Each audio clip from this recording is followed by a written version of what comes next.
السلام علیکم my dear readers and listeners, کیسے ہیں آپ لوگ؟ امید کرتی ہوں آپ لوگ ٹھیک ہوں گے۔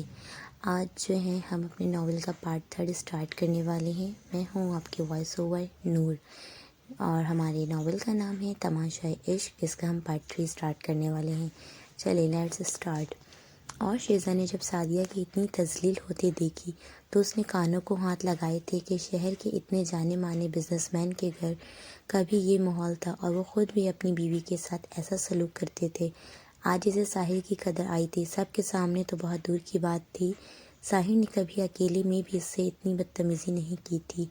ہاں، شروع میں وہ تھوڑا سخت لہجے میں بات کرتا تھا، کیونکہ وہ اس شادی کے لیے رضامند نہیں تھا، مگر وقت گزرنے کے ساتھ ساتھ اس کا رویہ اس کے ساتھ بہتر ہو گیا تھا، اور اب تو آفس سے واپسی پر وہ اسے کبھی ڈنر کے لیے تو کبھی آئس کریم کھانے لے جاتا۔ مگر آج بھی پہلے دن کی طرح ان کے درمیان بیوی والا کوئی تعلق نہیں تھا۔ شیزا پہلے صرف ساحل سے محبت کرتی تھی، مگر اب وہ اس کی عزت بھی کرنے لگی تھی کہ اگر وہ اس سے محبت نہیں کرتا تھا تو اس سے نفرت بھی نہیں کی تھی، اور شوہر ہوتے ہوئے بھی کبھی اپنا حق وصول کرنے کی کوشش نہیں کی تھی۔ اسے ساحل دنیا کے سب مردوں سے الگ لگنے لگا تھا۔ شادی کے شروع دنوں میں وہ خدا سے ساحل کے اس رویے پر شکوہ کیا کرتی تھی، مگر اب وہ ساحل کے مل جانے پر اپنے رب کی بہت شکر گزار تھی۔ شیزا، تم نے ریزائن کر دیا اور مجھے بتایا بھی نہیں؟ ساحل نے گاڑی ایک ریسٹورنٹ کے پاس روکتے ہوئے اس سے پوچھا تھا۔ اس میں بتانے والی کیا بات ہے؟ شیزا نے ساحل کو محبت سے دیکھتے مسکراتے ہوئے کہا تھا۔ اب وہ دونوں ریسٹورنٹ میں بیٹھے تھے۔ مگر گھر میں بیٹھ کر کیا کرو گی؟ آفس جا کر کچھ ٹائم بھی پاس ہو جاتا ہے اور بندہ فریش بھی رہتا ہے۔ گھر میں رہ کر انسان کا دماغ خراب ہونے لگتا ہے۔ ساحل کچھ سنجیدہ ہوا تھا۔ بات تو ٹھیک ہے آپ کی، مگر میں چاہتی ہوں کہ میں بھی ویسی ہی زندگی گزاروں جیسی موم گزار رہی ہیں۔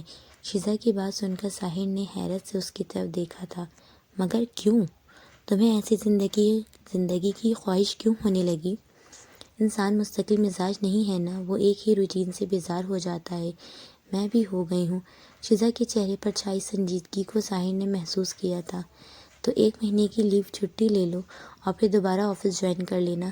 ساحل جانتا تھا کہ شیزا گھر میں بیٹھنے والی لڑکی نہیں تھی، مگر اس نے یہ فیصلہ کیوں کیا وہ یہ سمجھ ہی نہیں پا رہا تھا۔ نہیں، میں فیصلہ کر چکی ہوں۔ مجھے اچھا لگے گا کہ میں گھر میں بیٹھ کر آپ کا انتظار کروں، آپ کے سارے کام کروں، آپ کی ہر بات کا خیال رکھوں، اور موم کا بھی۔ ساحل بہت حیران ہوا تھا اس کی یہ بات سن کر، اور شرمندہ بھی تھا کہ وہ اسے محبت اور مان اب تک نہیں دے سکا تھا جس کی وہ حقدار تھی۔ سعدیہ کی طبیعت اب خراب رہنے لگی تھی۔ ایک انسان کب تک سہے ایسے رویے؟ وہ بھی تو تھک چکی تھی سب کچھ سہتے سہتے۔ اب تو وہ کسی سے زیادہ بات بھی نہیں کرتی تھی۔ کوئی خود سے بات کرتا تو جواب دے دیتی، مگر انہوں نے چپی سادھ لی تھی۔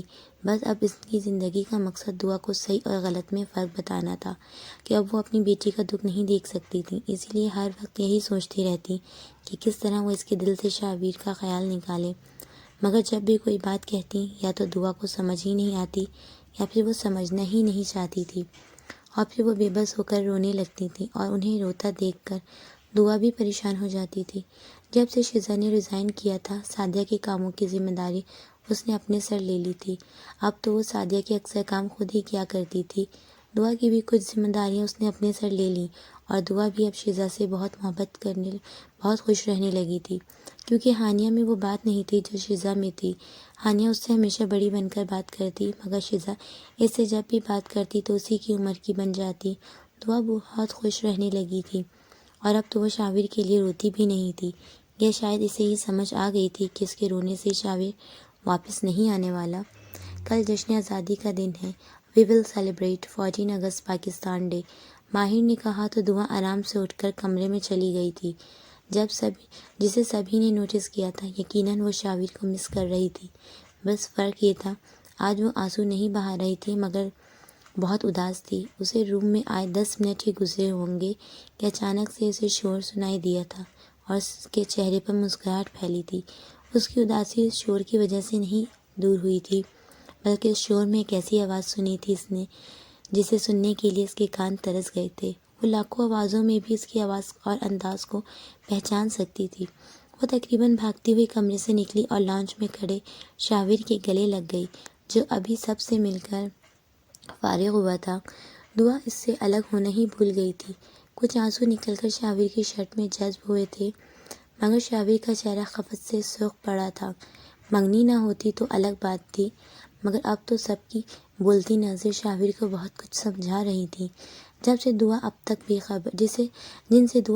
خبر تھی۔ رو کیوں رہی تھیں آپ؟ شاویر نے اسے آرام سے خود سے الگ کرتے ہوئے کہا تو دعا نے نام میں سر ہلاتے اپنے آنسو صاف کیے تھے۔ میں نہیں رو رہی تھی، وہ آنسو خود بخود نکل آئے تھے، مجھے پتہ ہی نہیں چلا۔ دعا کی معصومیت پر وہاں موجود سبھی لوگ ہنسنے لگے تھے، سوائے زینب پھپھو کے۔ انہیں شاویر بہت پسند تھا، مگر ہانیہ کے لیے، دعا کے لیے نہیں۔ مگر وہ سائرہ بیگم کے فیصلے کے سامنے کچھ بھی نہیں بول سکتی تھی، مگر اپنے دل میں پلتے حسد کی وجہ سے وہ دعا سے نفرت کرنے لگی تھی، جسے سعدیہ سے کرتی تھی۔ شاویر بھائی، ابھی ہم سب شاپنگ کرنے جائیں گے، کل پاکستان ڈے ہے نا، اور آپ مجھے ساری چیزیں لے کر دیں گے۔ دعا نے شاویر کے کندھوں پر ہاتھ رکھے تھے کہا تو شاویر نے تائید میں سر ہلا دیا۔ ٹھیک ہے، شام میں چلیں گے، شاویر نے کہا۔ تم خوش ہوتے، شاویر کے گال پر اپنا لمس چھوڑتے، تھینک یو کہتے وہاں سے بھاگ گئی تھی۔ شاویر کا تو آج شرمندہ ہونے کا دن تھا، سب سے نظر چراتا وہ اپنے کمرے کی طرف بڑھ گیا تھا۔ ہم سب جائیں گے شاپنگ کرنے، ہانیہ آپ ہی چلیں نا، آپ بھی؟ وہ میں نے شزا بھابھی کو بھی جانے کے لیے کہا ہے، ساحر بھائی، شاویر بھائی اور ماہر بھائی، میں آپ سب جائیں گے۔ دعا نے ہانیہ کا ہاتھ تھامے کہا تو وہ اس سے ہاتھ چھڑاتی لان میں چلی گئی تھی۔ کیوں نہیں جا رہی ہو تم؟ ہاں؟ وہ لان میں دیوار سے ٹیک لگائے آنکھیں بند کیے کھڑی تھی، جب ماہر اس کے انتہائی قریب آ کر اس کے کان میں بولا تھا، پیچھے ہٹو ماہر۔ وہ غصے سے کہتی اپنے نازک ہاتھوں سے اسے پیچھے دھکیلنے لگی، تبھی ماہر نے اس کی دونوں کلائیوں کو اپنے گرفت میں لیتے خود سے اور قریب کیا تھا۔ جانے من کیوں ناراض ہوتی ہو؟ ماہر کی معنی خیز نظریں ہانیہ کا دل زوروں سے دھڑکا گئی تھی، اور ہانیہ کی غیر ہوتی حالت دیکھ کر ماہر کھل کر مسکرایا تھا۔ ماہر کا لاپرواہ سا انداز ہانیہ کو اندر تک سلگا گیا تھا۔ میری پرواہ کب ہے تمہیں؟ آنکھوں میں آنسو لیے وہ اسے شکوہ کر گئی تھی۔ جانا، بس آپ ہی کی تو پرواہ ہے ہمیں۔ ماہر نے ہانیہ کے چہرے پر آئی لٹوں کو ہاتھوں سے پیچھے کرتے کہا تو ہانیہ نے پھر سے اس کا ہاتھ جھٹک دیا، مگر ماہر نے پھر سے اس کے ہاتھ کو پکڑتے اپنے لب اس کے ہاتھ پر رکھ دیے تھے۔ ایسا پہلی بار کیا تھا ماہر نے، مگر ہانیہ کے چہرے پر اب ناراضگی کہیں نظر نہیں آ رہی تھی، بس چہرہ شرم سے سرخ پڑ چکا تھا۔ ماہر سے نظر چراتی وہ اندر کی جانب بڑھ گئی، تبھی ماہر کی آواز پر وہ رکی تھی، مگر پلٹ کر نہیں دیکھا اسے۔ پلیز ہانی، میرے لیے تیار ہو جاؤ نا، ماہر اسے اکثر ہانی کہتا تھا۔ ماہر کی بات کو نظر انداز کرتے وہ تیز تیز قدم اٹھاتی اپنے کمرے میں آ کر اپنی سانسیں بحال کرنے لگی تھی۔ گلا خشک ہونے لگا تو پانی پینے لگی، تبھی زینب کمرے میں آئی تھی۔ ہانیہ جلدی کرو، ساحر کہہ رہا تھا کہ 5 منٹ میں آ جاؤ۔ میں نہیں جاؤں گی، ہانیہ نے کہا تو زینب کو اب غصہ آ گیا تھا۔ میں نے تم سے پوچھا نہیں ہے، بتایا ہے تمہیں، 2 منٹ میں تیار ہو کر نیچے آ جاؤ، سب انتظار کر رہے ہیں۔ غصے سے کہتی وہ کمرے سے نکل گئی تھی، اور ہانیہ کپڑے نکال کر واش روم کی طرف بڑھ گئی تھی۔ دعا پوری مارکیٹ میں شاویر کا ہاتھ تھامے چلتی رہی تھی۔ اس نے جو بھی کچھ خریدا تھا شاویر نے سب لے کر دے دیا تھا۔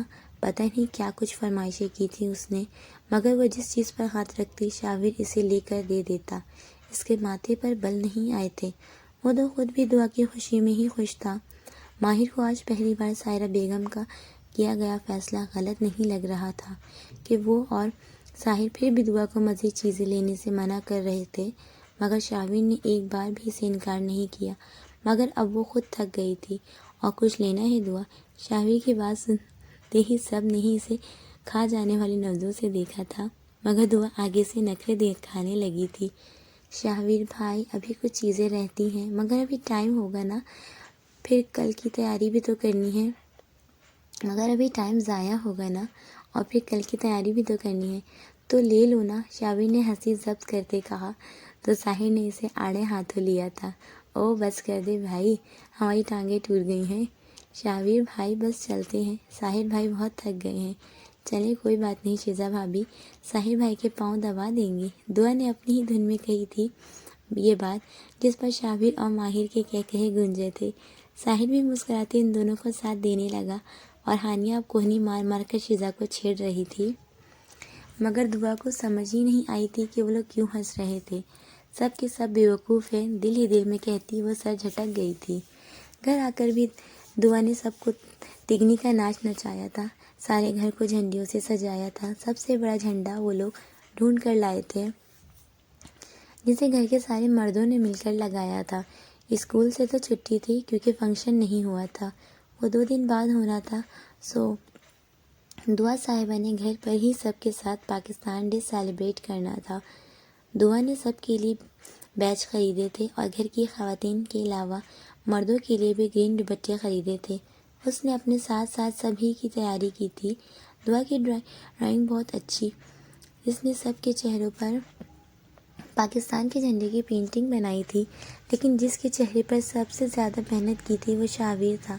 شاویر کو اب اس کی محبت سے خوف آنے لگا تھا، کیونکہ اب وہ بھی محسوس کر رہا تھا کہ اس کی محبت میں صرف شدت نہیں تھی بلکہ جنون تھا، پاگل پن تھا، جس کی آگ میں اب وہ خود بھی جلنے لگا تھا۔ میرے فیس پر کون بنائے گا؟ دعا نے منہ بنایا۔ میں بناؤں گا، ماہر نے کہا تو اس نے ادھر ادھر نظریں گھماتے شاویر کو دیکھا تھا۔ نہیں، شاویر بھائی بنائیں گے۔ دعا جلدی سے کلر اور برش لے کر شاویر کے پاس آئی تھی۔ شاویر نے بھی چپ چاپ اس کے چہرے پر اپنے ہنر کے جوہر دکھائے تھے۔ وہ اتنا اچھا تو نہیں بنا تھا، مگر دعا پھر بھی مطمئن تھی۔ اسے لگ رہا تھا کہ وہ سب سے زیادہ پیاری لگ رہی تھی۔ جب سب تیار ہو گئے تو تیز آواز میں نیشنل سانگ لگائے اور دعا کی ضد پر گھر کے سب مردوں نے لان میں دعا کے پسندیدہ گانے اے جواں پر ڈانس کیا تھا، جسے دیکھ کر سائرہ بیگم کا ہنس ہنس کر برا حال ہوا تھا۔ آج وہ واقعی میں سب کو نچا رہی تھی۔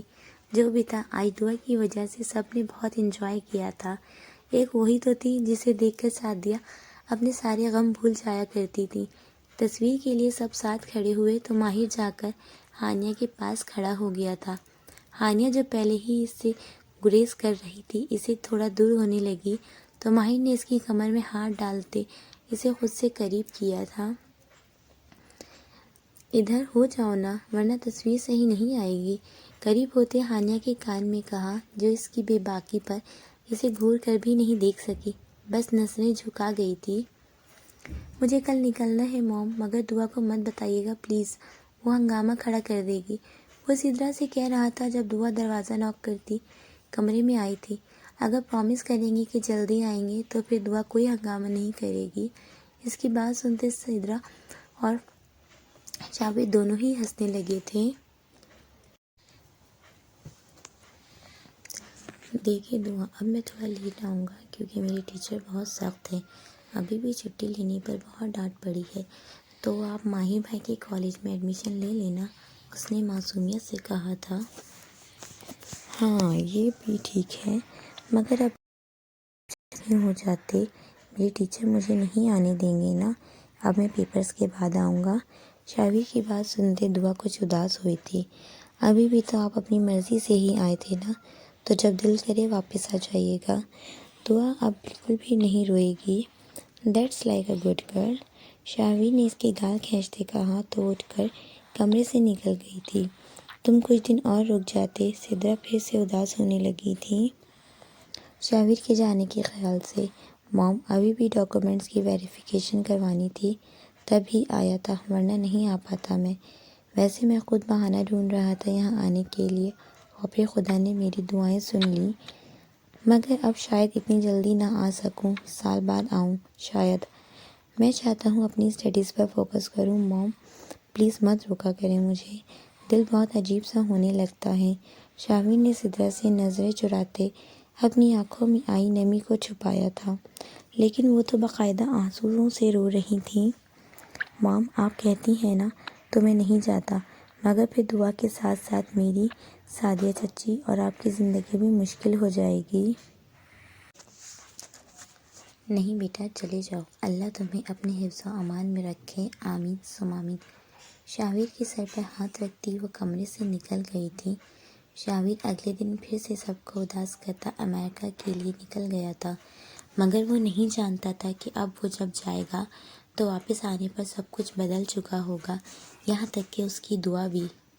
شاویر کو گئے اب 1 مہینہ ہو چکا تھا۔ گھر کے سبھی افراد کی روٹین معمول پر آ گئی تھی۔ سدرا اور حسن اب اپنے بیٹے کے بنا اداس رہنے لگے تھے۔ سائرہ بیگم بھی شاویر کو دل ہی دل میں بہت زیادہ یاد کرتی تھی، مگر کسی سے کہتی نہیں تھی۔ جانے کیوں اپنی اولادوں کے بچوں میں انہیں دعا اور شاویر سب سے زیادہ عزیز تھے، اسی لیے تو انہوں نے ان کا آپس میں رشتہ طے کر دیا تھا۔ انہیں لگتا تھا کہ شاویر سے بہتر ہمسفر دعا کے لیے کوئی اور ہو ہی نہیں سکتا۔ ماہر کی انہیں کچھ سمجھ نہیں آتی تھی، مگر پھر بھی انہوں نے ہانیہ کے لیے اس کا انتخاب اس وجہ سے کیا کہ ایک تو وہ خود ماہر کو پسند کرتی تھی اور دوسرا سعدیہ جیسی ماں نے اس کی تربیت کی تھی، اسی لیے وہ کسی حد تک مطمئن تھی۔ مگر طاہر کی زبردستی شادی پر اب انہیں بہت پچھتاوا ہونے لگا تھا، کیونکہ گھر کے سب بچوں میں طاہر سب سے زیادہ فرما بردار تھا۔ وہ ہو بہو سعدیہ کی ہی کاپی تھا۔ اس نے زندگی میں انہیں پہلی بار منع کیا تھا اپنی شادی سے انکار کر کے۔ شیزہ کی شکل میں انہیں زینب نظر آنے لگی تھی۔ وہ اب اس کے مستقبل کے بارے میں سوچ کر اکثر خوفزدہ ہو جایا کرتی تھی۔ انہیں بس اپنے ایک ہی فیصلے پر اطمینان تھا اور وہ تھا دعا اور شاویر کا رشتہ، لیکن اب وہ اپنے دل میں پیدا ہونے والے ان اندیشوں کا ذکر کسی سے بھی نہیں کر سکتی تھیں کہ وہ اب اس کی خود ہی ذمہ دار تھیں۔ دعا کو آج شاویر کی بہت یاد آ رہی تھی، تبھی کبرٹ سے اس کی اور اپنی منگنی کی تصویریں نکال کر دیکھتے خوش ہونے لگی، اور جیسے ہی اس کی نظر اپنے اور شاویر کے ہاتھ کی تصویر پر پڑی جو کیمرے نے بہت قریب سے لی تھی، اور دعا نے اپنے ہاتھ میں شاویر کی پہنائی ہوئی ڈائمنڈ رنگ دیکھی تو اسے جیسے کچھ یاد آیا تھا۔ البم بند کرتے وہ کبرٹ سے ڈائمنڈ رنگ نکال کر دیکھنے لگی تھی، اور پھر جیسے ہی پہنی تو سعدیہ کمرے میں آئی تھی۔ یہ منظر دیکھ کر ان کا خون کھولنے لگا تھا۔ یہی دیکھنا باقی رہ گیا تھا اب۔ خود سے کہتی وہ دعا کے پاس آ کر بیٹھی تھی۔ کیا ہو رہا ہے دعا؟ انہوں نے اس کے نازک ہاتھ میں ڈائمنڈ کی جگمگاتی ہوئی انگوٹھی دیکھتے ہوئے کہا، جو کہ واقعی بہت خوبصورت لگ رہی تھی۔ ایسا لگتا تھا جیسے وہ انگوٹھی بنی ہی اس کے لیے ہی تھی۔ موم دیکھیں نا، یہ مجھے شاویر بھائی نے پہنائی تھی، میں اب اسے کبھی نہیں اتاروں گی۔ اس کی آنکھوں میں خوشی اور چمک دیکھ کر سعدیہ آنے والے وقت سے خوفزدہ ہونے لگی تھی۔ نہیں بیٹا، یہ آپ ہر وقت نہیں پہنیں گی۔ مگر کیوں موم؟ دعا کو سعدیہ کی بات کچھ سمجھ نہیں آئی تھی، جب ہی منہ بسورے پوچھنے لگی۔ کیونکہ بیٹا یہ رنگ بہت مہنگی ہے، انہوں نے مطمئن کرنا چاہا تھا اسے۔ تو کیا ہوا؟ اس نے لاپرواہی سے انگوٹھی کو غور سے دیکھتے ہوئے پوچھا تو سعدیہ پیچ و تاب کھانے لگی تھی۔ بیٹا اگر یہ گم گئی تو شاویر بھائی مجھے اور لا دیں گے۔ اسے بڑا مان تھا شاویر پر، شاید اسے احساس ہی نہیں تھا کہ مہنگی اور سستی چیز میں کیا فرق ہوتا ہے۔ اچھا تو پھر شاویر کے باقی تحفے بھی کیوں سنبھال کے رکھے ہیں؟ وہ بھی گم ہو جائیں گے تو کیا ہوگا؟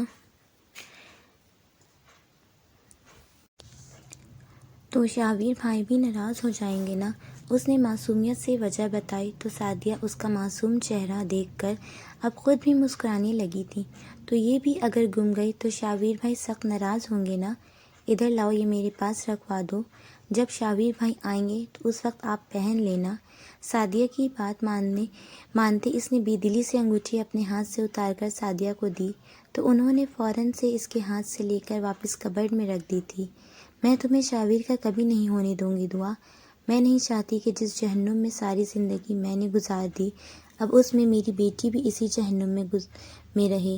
میں تمہیں اس گھر سے نکال کر رہوں گی، پھر دیکھوں گی ہمیں اس گھر سے جانے سے کون روکے گا۔ تم میرا سب سے مضبوط ہتھیار ہو میری بچی۔ تم جب اس گھر سے جاؤ گی تو تمہارا اپنا سگا باپ بھی تمہیں یہاں سے جانے سے نہیں روک پائے گا۔ پھر ہم اپنی زندگی جئیں گے۔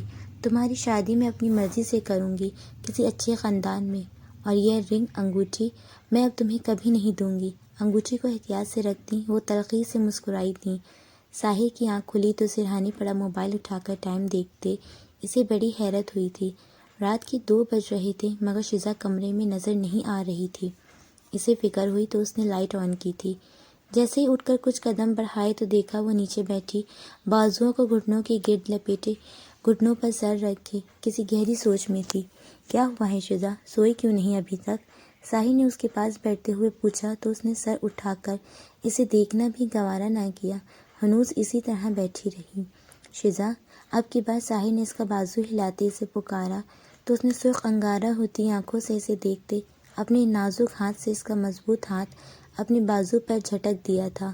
کیا ہوا ہے، مجھ سے کوئی غلطی ہو گئی ہے کیا؟ ساحل کو بہت حیرت ہوئی تھی اس کے اس رویے پہ۔ مجھے آپ کی ہمدردی نہیں چاہیے، چھوڑ دیں، مجھے اکیلا رہنے دیں، غصے سے کہتی وہ پھر سے رخ پھیر گئی تھی۔ کیوں، ناراض ہو؟ ساحل نے اب نرمی سے اس کا ہاتھ تھاما، مگر گرفت مضبوط تھی، اس لیے وہ چاہ کر بھی نہیں چھڑا پائی تھی اپنا ہاتھ۔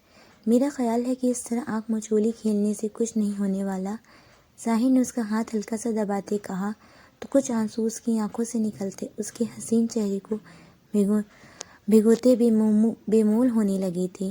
ساحل، آپ مجھے اکیلا چھوڑ دیں، بس جا کر سو جائیں، میری وجہ سے آپ کی نیند خراب مت کریں۔ اس کے شکوہ کرنے پر ساحل نے اس کے چہرے کو بغور دیکھا تھا۔ سفید رنگت، تیکھے نقوش، بڑی بڑی آنکھیں، چھوٹی سی اٹھی ہوئی ناک، کہ اگر ساحل کی زندگی میں آنے والی وہ پہلی لڑکی ہوتی تو شاید وہ اس کے عشق میں اب تک پاگل ہو چکا ہوتا۔ کاجل آنسوؤں کے ساتھ بہہ کر آنکھوں کے گرد پھیل چکا تھا، کالے سلکی لمبے بال کمر پر پھیلے تھے۔ ساحل کے ایسے دیکھنے پر وہ کچھ کنفیوز ہوتی اپنا ہاتھ چھڑانے لگی تھی، مگر ساحل کے ہاتھ کی گرفت اب بھی مضبوط تھی۔ ساحل سمجھ چکا تھا کہ وہ کیا چاہ رہی تھی۔ یہ سچ ہے کہ میں کسی اور سے محبت کرتا ہوں، مگر ابھی ساحل بول ہی رہا تھا کہ شزا غصے سے چلائی تھی، ہانیہ سے نا۔ شزا کی بات سن کر ساحل گنگ ہو گیا تھا۔ بولتے کیوں نہیں کچھ، بتائیں نا، اسی سے کرتے ہیں نا محبت؟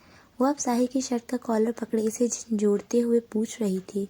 شزا، میں نے شادی سے پہلے ہی تمہیں بتا دیا تھا کہ میں تم میں انٹرسٹڈ نہیں تھا، پھر وہ کوئی بھی ہوتی، اس سے کیا فرق پڑتا ہے، میں نے تم سے کچھ نہیں چھپایا ہے، ساحل نے خود کو مضبوط ظاہر کرتے ہوئے کہا، مگر وہ اپنی چوری پکڑے جانے پر اندر ہی اندر بہت ڈر گیا تھا کہ اگر اس نے گھر میں یہ بات کسی کو بتا دی تو خواہ مخواہ ہنگامہ کھڑا ہو جائے گا، اور پھر سب سے زیادہ شامت سعدیہ کی آنی تھی، جس میں ان کا تو کم از کم کوئی قصور نہیں تھا، پھر سے انہیں ان کی تربیت پر طعنے ملنے تھے۔ تو اب میں کیا کروں، کہاں جاؤں؟ وہ اب باقاعدہ آنسوؤں سے رونے لگی تھی۔ شزا، یہ تمہیں پہلے سوچنا چاہیے تھا، اگر تم ہمارے تعلق کے بارے میں بات کر رہی ہو تو میں تم سے تمہاری وجہ سے ہی گریز کرتا ہوں۔ ساحل کی بات پر شزا نے اسے حیرت سے دیکھا تھا۔ میری وجہ سے کیوں؟ وہ تقریباً چلائی تھی۔ آہستہ بولو، کوئی سن لے گا۔ مجھے بتاؤ، اگر خدا نخواستہ یہ کانٹریکٹ ختم ہو گیا تو تم کیا کرو گی؟ تمہیں واپس جانا پڑے گا، اور اس میں نہ کچھ کر سکتا ہوں اور نہ ہی تم۔ ساحل نے اس کے ہاتھ کی پشت کو سہلاتے ہوئے کہا تو اس نے غصے سے اپنا ہاتھ چھڑا لیا تھا۔ میں نے یہ شادی توڑنے کے لیے نہیں کی ہے، محبت کرتی ہوں میں آپ سے، نہیں رہ پاؤں گی میں آپ کے بنا، لیکن اگر آپ نے مجھے چھوڑا تو میں اپنی جان لے لوں گی، صرف کہہ نہیں رہی کر کے بھی دکھاؤں گی۔ شزا بچوں کی طرح ضد کر رہی تھی۔ شزا، اگر مجھے میرے ڈیڈ نے کہا تو میں تمہیں چھوڑ دوں تو اس وقت میں مجبور ہو جاؤں گا، کیونکہ تم سے شادی کے لیے بھی جب میں نے انکار کیا تو انہوں نے مجھے دھمکی دی تھی کہ میں تم سے شادی کروں، ورنہ دوسری صورت میں وہ موم کو چھوڑ دیں گے۔ شزا، میرے دل میں تمہارے لیے محبت نہ سہی، مگر مجھے تمہارا خیال ہے، میں تمہاری بہت عزت کرتا ہوں، نہیں چاہیے مجھے یہ عزت، جا کر سو جائیں۔ یہ کہتے وہ پھر سے سسکنے لگی تھی۔ ٹھیک ہے، جیسا تم چاہتی ہو ویسے ہی ہوگا، مگر اس کے انجام سے تم واقف ہی ہوگی پھر۔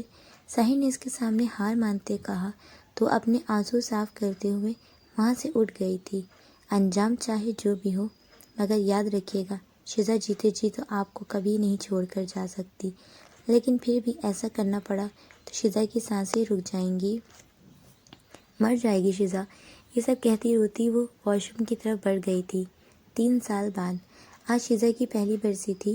2 سال پہلے ہی شاہ صاحب کا آفندی ہاؤس سے بزنس ڈیل پر ہی جھگڑا بنا تھا، جس کے نتیجے میں انہوں نے شزا کی ڈائیورس کی ڈیمانڈ کی تو احسن آفندی نے صاف انکار کیا تھا یہ رشتہ ختم کرنے پر، کیونکہ شزا پریگننٹ تھی اور وہ کسی صورت بھی اپنے بیٹے کا گھر برباد نہیں کرنا چاہتے تھے۔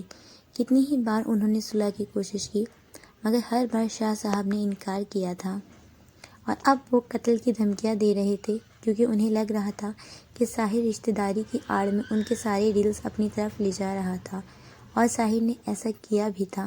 چالاکی سے ان کے سارے ڈیلرز اور کانٹریکٹس خود ہی لے لیتا۔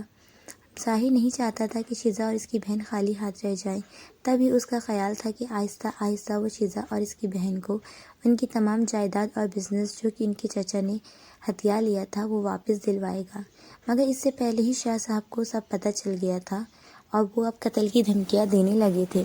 کئی بار تو ساحر کا ایکسیڈنٹ ہوتے ہوتے بچا تھا، اور ایک بار کسی نے ماہر پر فائر کیا مگر خوش قسمتی سے نشانہ چپ گیا۔ اب وہ لوگ مجبور ہو گئے تھے کہ شیزا کو طلاق دے کر واپس بھیج دیں۔ شیزا، اگر تم نہیں گئی تو وہ مجھے مار دیں گے، پھر بھی تمہیں جانا پڑے گا، یا پھر ہو سکتا ہے کہ وہ تمہیں ہی مروا دیں۔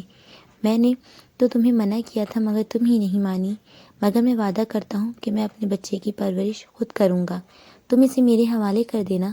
ساحر نے سرخ پڑتے چہرے کے ساتھ افسوس سے کہا تو شیزا دھاڑی تھی۔ خبردار، جو میرے بچے کو مجھ سے چھیننے کی کوشش بھی کی تو میں کبھی بھی اسے خود سے جدا نہیں ہونے دوں گی۔ ساحر پر دھاڑی وہ اب بآواز رونے لگی تھی۔ ٹھیک ہے، جیسا تم چاہو گی ویسا ہی ہوگا۔ ساحر نے اس کا چہرہ ہاتھوں میں لیے کہا تو وہ اب ساحر کے کندھے پر سر رکھے پھر سے سسکنے لگی تھی۔ میں تو آپ کے ساتھ رہنا چاہتی ہوں ساحر، مجھے مت چھوڑیں پلیز، میں مر جاؤں گی آپ کے بنا۔ وہ اب ہاتھ جوڑے اس کی منتیں کر رہی تھی۔ ٹھیک ہے، مت جاؤ، زندگی اور موت تو ویسے بھی اللہ کے ہاتھ میں ہے، ایسے تو ایسے ہی صحیح، بس اب چپ ہو جاؤ، میں وعدہ کرتا ہوں کہ آخری سانس تک تمہارا ساتھ دوں گا۔ ساحر نے اسے تسلی دی تو وہ کچھ مطمئن ہوئی تھی۔ ساحر، کہیں باہر چلیں؟ شیزا کا 7واں مہینہ چل رہا تھا اور آج کل وہ بہت ضدی ہو گئی تھی، بالکل چھوٹے بچوں کی طرح فرمائشیں کرنے لگتی اور اگر انکار کر دو تو رونے لگتی تھی، اس لیے ساحر اس کی کوئی بات نہیں ٹالتا تھا۔ شیزا، تمہیں پتہ تو ہے ہماری جان کو کتنا خطرہ ہے، اور میں آفس تک نہیں جا رہا ہوں اور تم کہتی ہو باہر چلیں؟ نو ایٹ آل، نہیں، کبھی نہیں، اگر کچھ کھانا ہے تو میں منگوا دیتا ہوں۔ ساحر کا دل نہ جانے کیوں خوف میں مبتلا ہو رہا تھا۔ نہیں نا ساحر، باہر چلیں نا، اس وقت کون ہمارا پیچھا کرے گا؟ شیزا کو ساحر کی بات سمجھ ہی نہیں آ رہی تھی، فوراً سے اٹھ کر ساحر کے گلے میں باہوں کا ہار بناتے بولی تو ساحر نے بھی اب انکار کیا جانے سے۔ نہیں شیزا، تم سمجھ نہیں رہی، اس وقت رات کے 12 بج رہے ہیں، اس ٹائم تو رش بھی نہیں ہوتا سڑکوں پر، کوئی ہمیں آرام سے نقصان پہنچا سکتا ہے۔ اچھا، تم مجھے بتاؤ کیا کھانے کا دل کر رہا ہے، میں خود جا کر لے آتا ہوں، مگر تمہیں کسی صورت اجازت نہیں دوں گا کہ تم اس حالت میں کوئی رسک لو۔ نہیں نا ساحر، پلیز چلیں نا، مجھے باہر جانا ہے۔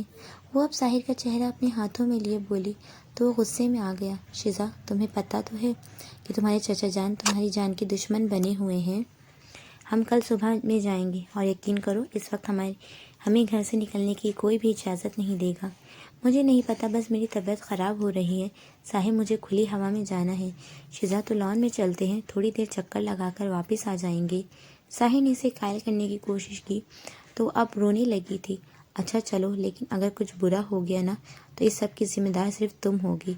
غصے سے کہتا وہ گاڑی کی چابیاں اٹھاتا اس کا ہاتھ پکڑے باہر نکل گیا تھا۔ سبھی اپنے کمروں میں تھے، کسی کو پتہ ہی نہیں چلا کہ وہ دونوں گھر سے نکل گئے تھے۔ ابھی وہ دونوں آئس کریم کھانے کے بعد ریسٹورنٹ سے نکل کر گاڑی کے پاس پہنچے ہی تھے کہ فائرنگ سٹارٹ ہو گئی۔ دونوں کی وجود گولیوں کا نشانہ بنتے زمین پر ڈھیر ہو چکے تھے۔ شیزا کی حالت ویسے ہی نازک تھی، وہ تو موقع پر ہی دم توڑ گئی، مگر خوش قسمتی سے ساحر بچ گیا، مگر وہ اگلے 2 مہینے تک اپنے پیروں پر کھڑا نہیں ہو سکا تھا۔ ڈاکٹروں کا کہنا تھا کہ ساحر کا بچ جانا کسی معجزے سے کم نہیں تھا، کیونکہ مارنے والے نے اسے چھوڑنے کے ارادے سے اس پر گولیاں نہیں چلائی تھیں، شاید 8-10 گولیاں لگی تھیں، اسے خون بہت بہہ گیا تھا۔ اگر ایمبولینس وقت پر نہ آتی تو ساحر کا بچنا بھی ناممکن تھا، مگر شاید اس کی زندگی لکھی تھی۔ مگر ساحر کو شیزا اور اپنے بچے کو کھو دینے کا بہت دکھ تھا۔ شیزا کی موت کے بعد سے سعدیہ نے بات کرنی ہی چھوڑ دی تھی، دعا بھی بالکل خاموش ہو گئی تھی، مگر سائرہ بیگم اب بھی نہیں سمجھی تھیں، وہ اب بھی اپنی ضد پر اڑی ہوئی تھیں کہ جو رشتے انہوں نے طے کر دیے انہیں وہ توڑنا ہی نہیں چاہتی تھیں۔ حالانکہ اب تو زینب بھی انہیں سمجھا کر تھک چکی تھی، مگر وہ مانتی ہی نہیں تھی۔ ماہر اور ہانیہ کے فیصلے سے اگر اس گھر میں کوئی ہستی خوش تھی تو وہ صرف ہانیہ تھی، جسے یہ لگ رہا تھا کہ اس کے حق میں کیا گیا یہ فیصلہ دنیا کا سب سے بہترین فیصلہ تھا۔ شاویر کو شیزا کی موت کے بارے میں کسی نے کچھ بھی نہیں بتایا تھا، کیونکہ اگر اسے پتہ چل جاتا تو بنا کسی کی پرواہ کیے فوراً واپس پہنچ جاتا۔ اسی سب کے بارے میں 2 مہینے بعد پتہ چلا تھا، وہ بھی ایک کزن کو اس نے فون کیا تو اس نے باتوں باتوں میں ذکر کیا تو اسے حیرت کے ساتھ ساتھ گہرا صدمہ پہنچا تھا، یہ سب جان کر کہ اتنی مشکل وقت میں وہ وہاں موجود نہیں تھا۔ اس نے گھر فون کر کے سدرا اور احسن کو خوب سنائی تھی، مگر اب وہ پاکستان جا نہیں سکتا تھا کیونکہ کسی وجہ سے پاکستانیوں پر پابندی لگ گئی تھی کہ وہ ملک سے باہر نہیں جا سکتے۔ یہ پابندی کب تک کی تھی وہ خود نہیں جانتا تھا۔ اب وہ بے بس ہو چکا تھا، مگر جہاں شاویر پاکستان جانے کے لیے بے چین ہو رہا تھا، وہیں سدرا اور احسن مطمئن تھے کہ اس کے پاکستان واپس نہ آنے میں ہی بہتری تھی۔ پھر کچھ مہینوں بعد پابندی ختم تو ہو گئی تھی، مگر شاویر کی پڑھائی اتنی سخت تھی کہ وہ چاہ کر بھی پاکستان نہیں جا سکا تھا۔ آج 3 سال بعد شاویر گھر آیا تھا۔ ساحر سے مل کر اسے بہت دکھ ہوا تھا۔ ساحر اب کافی بدل چکا تھا، بلکہ شاید اب کوئی بھی پہلے جیسا نہیں رہا تھا، مگر ماہر اس نے جو اپنے اوپر خوش رہنے کا خل چڑھایا ہوا تھا وہ آج تک نہیں اتارا تھا۔ وہ آج بھی پہلے کی طرح ہنستا مسکراتا رہتا اور دیکھنے والوں کو لگتا کہ شاید اسے کسی چیز سے کوئی فرق ہی نہیں پڑتا، مگر باہر سے جتنا لاپرواہ وہ نظر آتا تھا اندر سے اتنا ہی حساس تھا۔ مگر شاید اس گھر کے ماحول سے اس نے یہی سیکھا تھا کہ روتے رہو گے تو دنیا تمہیں دیکھ کر خوش ہوگی، اور اگر خوش رہنا سیکھ لو گے تو کم از کم کوئی بھی آپ کی کمزوریوں کے بارے میں نہیں جان پائے گا۔ وہ اپنے روم میں کسی کام سے آئی تھی، کھڑکی کے پاس ٹیبل پر پڑا گلاس دیکھا جو پچھلے 2-3 دن سے یہاں رکھا ہوا تھا، تو دھونے کی غرض سے اٹھانے آئی تھی تو اس کی نظر نیچے گیٹ سے انٹر ہوتے شاویر پر پڑی تھی۔ شاویر یہ کیسے یہاں پر؟ دعا کے دل کی دھڑکنیں بے ترتیب سی ہوئی تھیں، آنکھوں سے کچھ موتی ٹوٹ کر گرے تھے۔ کاش وقت نہ بدلتا، کاش میں وہی چھوٹی اور ناسمجھ سی دعا ہوتی، کاش میں آپ کی وہی نادان سی دعا رہتی، مگر شاید ہماری قسمت میں ملنا لکھا ہی نہیں ہے۔ میں پوری کوشش کروں گی کہ آپ کو اپنے دل سے نکال دوں، اور شاید یہی ہم سب کے حق میں بہتر ہے۔ اپنے آنسو صاف کرتی وہ فریش ہونے واش روم کی طرف تقریباً بھاگتی ہوئی گئی تھی۔ کتنی ہی دیر وہ منہ دھونے کے بہانے آنسوؤں کو بہتے پانی کی نظر کرتے اپنے دل کی بھڑاس نکالتی رہی تھی۔ اب تو اس میں ہمت ہی نہیں تھی کہ وہ اس کے سامنے جاتی، سو وہیں تکیے میں منہ دیے روتے روتے سو گئی تھی وہ۔ شاویر سب سے ملا تھا، مگر دعا اسے کہیں بھی نظر نہیں آئی تھی، کیونکہ جس وقت وہ پہنچا تو برسی کی وجہ سے گھر میں کافی مہمان تھے۔ گرمی بہت زیادہ تھی تو مردوں کے بیٹھنے کا انتظام باہر لان میں ہی کیا تھا۔ وہ باہر سب سے مل کر جب اندر آیا تو گھر کے سبھی افراد وہاں تھے، مگر دعا جانے کہاں تھی۔ ایسا موقع نہیں تھا کہ وہ اس کے بارے میں پوچھتا۔ کمرے میں جا کر فریش ہو کر پھر سے مہمانوں کے پاس بیٹھ گیا تھا۔ رات گئے تک وہ لوگ فارغ ہوئے تھے، رات کا کھانا بھی رشتہ داروں کے ساتھ ہی کھایا تھا، اس لیے بھی موقع نہیں ملا کہ گھر والوں کے ساتھ بیٹھ جاتا۔ ان 3 سالوں میں دعا نے کبھی بھی شاویر سے بات نہیں کی تھی، اور شاید اس میں زیادہ ہاتھ سعدیہ کا ہی تھا۔ انہوں نے جانے دعا سے ایسا کیا کہا تھا کہ وہ شاویر سے بات ہی نہیں کرتی تھی، مگر شاویر چاہ کر بھی اسے بات کرنے کے لیے مجبور نہیں کر سکتا تھا کہ ایک تو وہ ان دونوں کا رشتہ ایسا تھا، اور پھر وہ ابھی بہت چھوٹی تھی۔ مگر اب شاویر کے یہاں آنے پر بھی وہ سامنے نہیں آ رہی تھی تو دل بے چین ہونے لگا تھا شاویر کا۔ اب شاید دعا کو شاید شاویر اور اپنے رشتے کی کچھ سمجھ آنے لگی تھی، مگر پھر بھی سلام دعا تو کرنی ہی چاہیے تھی اسے، مگر وہ نہیں آئی تھی۔ دعا بیٹا، شاویر آیا ہے، مل لو اس سے۔ سعدیہ کمرے میں آئی تو وہ بیڈ پر لیٹی ہوئی تھی، اس سے کہتی وہ کبرڈ سے کپڑے نکالنے لگی، مگر دعا ٹس سے مس نہیں ہوئی تھی۔ وہ اپنا کام چھوڑ کر دعا کے پاس آئیں تو دیکھا وہ سو رہی تھی۔ اس کے پاس بیٹھتے انہوں نے اس کے چہرے سے بازو ہٹایا تو وہ نیند سے جاگی تھی۔ اس کی روئی روئی سی سوجی آنکھیں دیکھ کر سعدیہ حیران ہوئی تھی۔ کیا ہوا ہے دعا، تم ٹھیک تو ہو نا؟